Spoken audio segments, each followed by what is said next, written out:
Cervical ectropion happens when cells that line the inside of your cervix grow on the outside. These cells are redder and are more sensitive than the cells typically on the outside, which is why they may cause symptoms, like bleeding and discharge, for some women. The condition is sometimes called cervical eversion, ectropy, or erosion. It's fairly common in women who are in their childbearing years, and it's usually nothing to worry about. It's not a sign of another health problem, like cervical cancer. But if you have symptoms that bother you, there are treatments your doctor can try. Risk factors and causes. You may have been born with cervical ectropion, or you may develop it later in life, most likely when your hormone levels change and estrogen levels go up, such as during puberty, pregnancy, or when you take birth control pills. A few studies have found that women who have the STD chlamydia may be more likely to have cervical ectropion, but there hasn't been enough research to prove that link. Symptoms. Many women with cervical ectropion don't have symptoms, but some will have vaginal discharge, sometimes with streaks of blood, bleeding or spotting during or after sex, pain during or after sex. Diagnosis. Your doctor may find you have cervical ectropion after they look at your cervix with a tool called a speculum. Cervical ectropion looks much redder than a typical cervix, but it's important to rule out more serious conditions like cervical cancer or STDs that may look similar.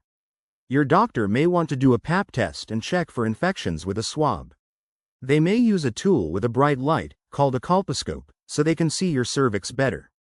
They may decide to take a sample of tissue from the area to check it for abnormal cells.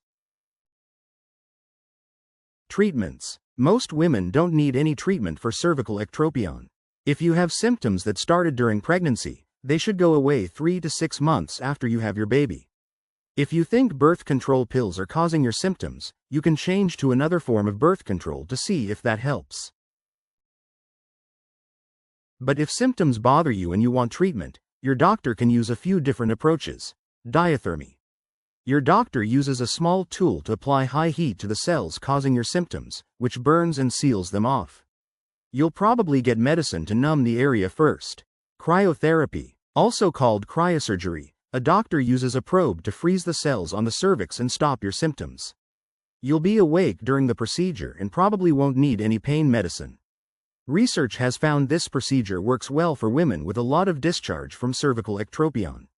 Silver nitrate. Your doctor applies this chemical to the cervix to seal off the cells causing bleeding.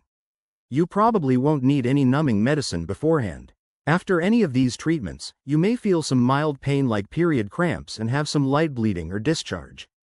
If the pain becomes severe or the bleeding heavy, call your doctor. Don't use tampons or have sex for about 4 weeks, until your cervix has healed. Your doctor's office will give you any other specific instructions for what to do. Schedule any follow-up visits that your doctor recommends.